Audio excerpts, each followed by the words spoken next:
सात संगत जी, प्यार से कहना ध्यान निरंकार जी। इस जीवन में हमें भक्ति की बुनियाद पे अपनी सारी जिम्मेवारियों को भी निभाना है, हर समय भक्ति भी करनी है और समाज में भी एक अपना असर इस तरह हो कि हम पहले जहाँ अपने ऊपर सुधार का भाव लिए हुए खुद को सुधारते चले जाएं, वहीं साथ में एक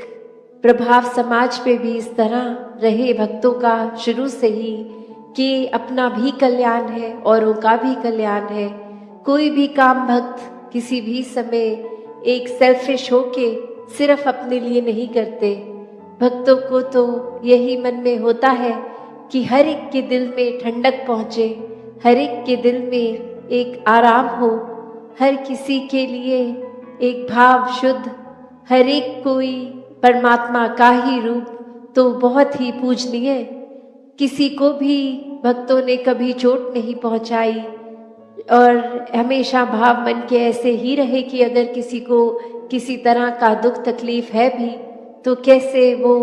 दूर की जाए। और सबसे बड़ा जो परोपकार भक्तों का रहता है वो यही रहता है कि परमात्मा हमारे जीवन में आया है,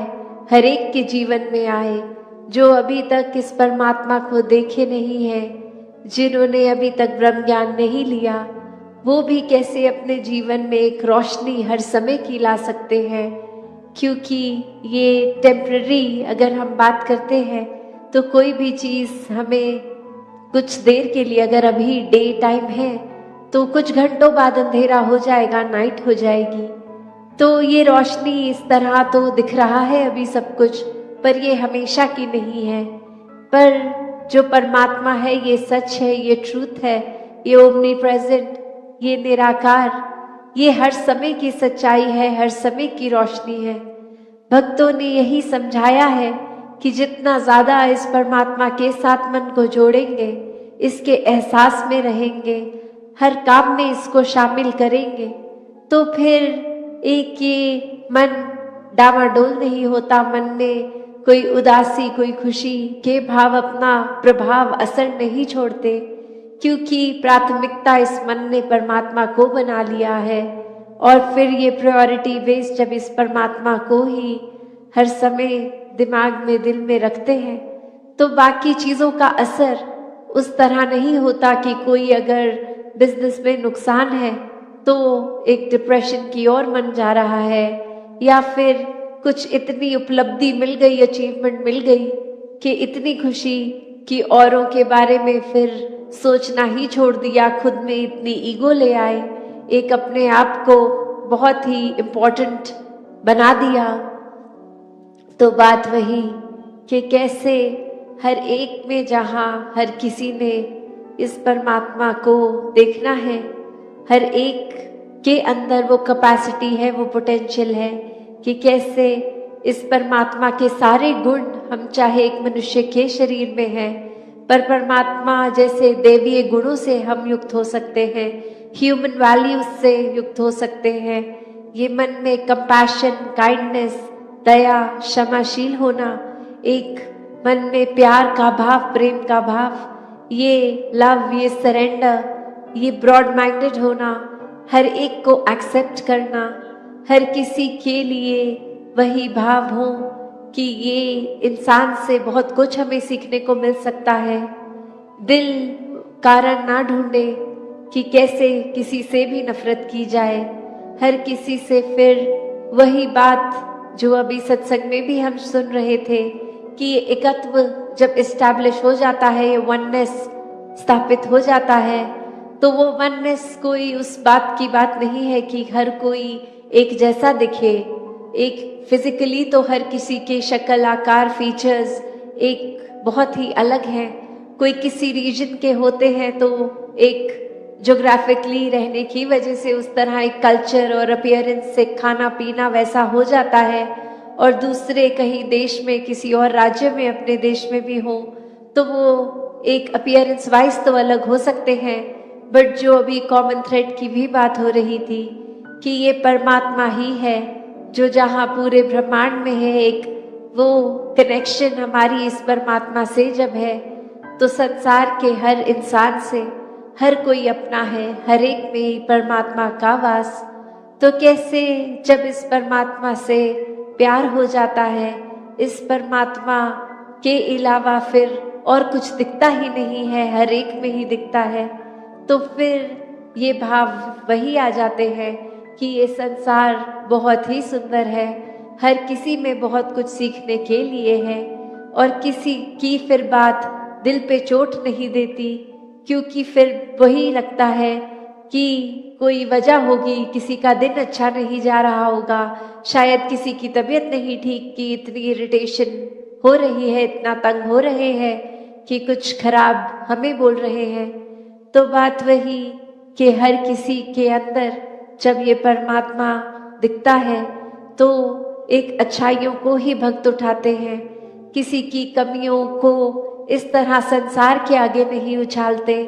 एक दिल में अगर वाकई ही एक कंसर्न है उस इंसान के लिए, तो उस इंसान को डायरेक्टली जाके उसके पीठ पीछे एक बैक बाइटिंग नहीं, उसको सामने जाकर बोला जाता है कि ये जो आपने बात कही वो ठीक नहीं थी, इसमें अगर आप सुधार कर लें तो वाकई ही आपका सुधार हो जाएगा, अगर आप अपने थोड़ा बिहेवियरल चेंज लेके आएंगे। और फिर संत यही समझाते हैं कि बिहेवियरल चेंजेस तो टेम्पररी फिर भी हो सकते हैं, कुछ देर की लर्निंग के लिए हो सकते हैं, फिर कभी और ये बिहेवियर वापस हो सकता है अग्रेसिव, एंग्री। तो फिर कैसे हर समय के लिए एक मन को शांत रखना है, शीतल रखना है, मन में सहजता रखनी है, मन में सुकून का भाव रखना है, तो इस परमात्मा से ही जुड़ना होगा, क्योंकि इस परमात्मा को दिल में बसाएंगे तो मन में ये सारे इमोशंस ठीक तरह से काम आएंगे। जैसे एक आग का एग्जाम्पल होता है, फायर का, तो उसका काम तो जलाना है, पर कैसे हम अगर वो आग के ऊपर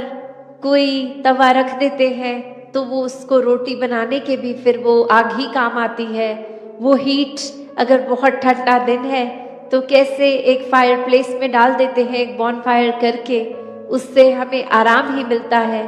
तो कैसे ये जहाँ एक गुस्से की, एक एंगर की भी बात है, उसको भी अगर चैनलाइज किया जाए ठीक तरह से, तो सारे ही मन के इमोशंस ये बहुत ही उपयोगी भी हो जाते हैं। हमेशा सिर्फ एक नुकसान का ही नहीं इमोशन एक रास्ता लेता।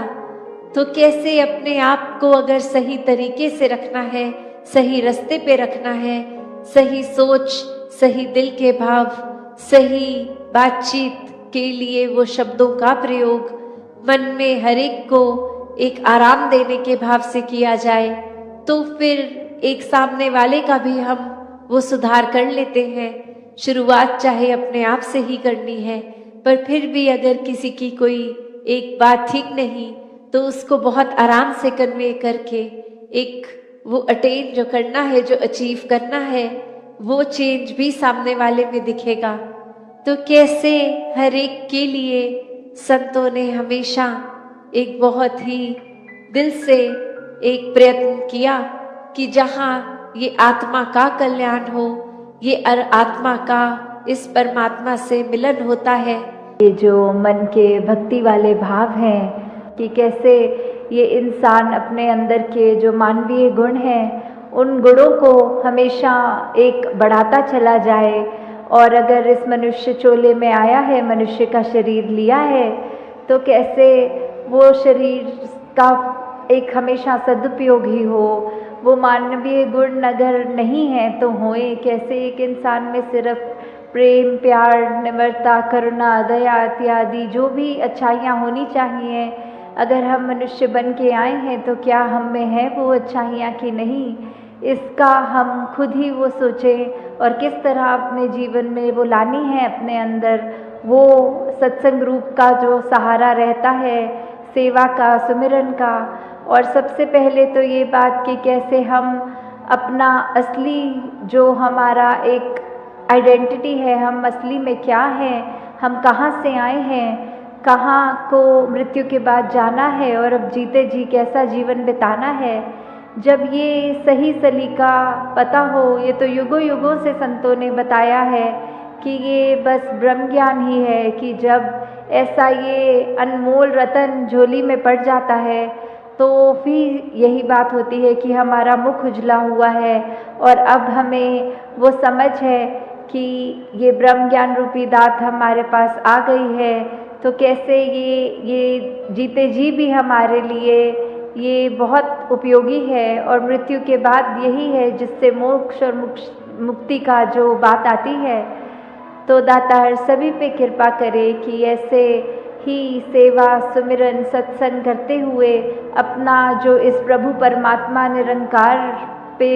एतबार है ये एहसास करते हुए जीवन जब बिताएंगे तो हम ऐसे कोई अपने आप को स्थिति में नहीं डालेंगे जिसको हम बाद में सोच के ये कहें कि हमने ऐसा उस पल में कर दिया तो ये हमारा ही नुकसान हुआ है। और हम हमेशा बस एक वो जो सही जीवन जीने का सलीका होता है उस तरह से जी सकते हैं। जी प्यार से कहना धन निरंकार जी।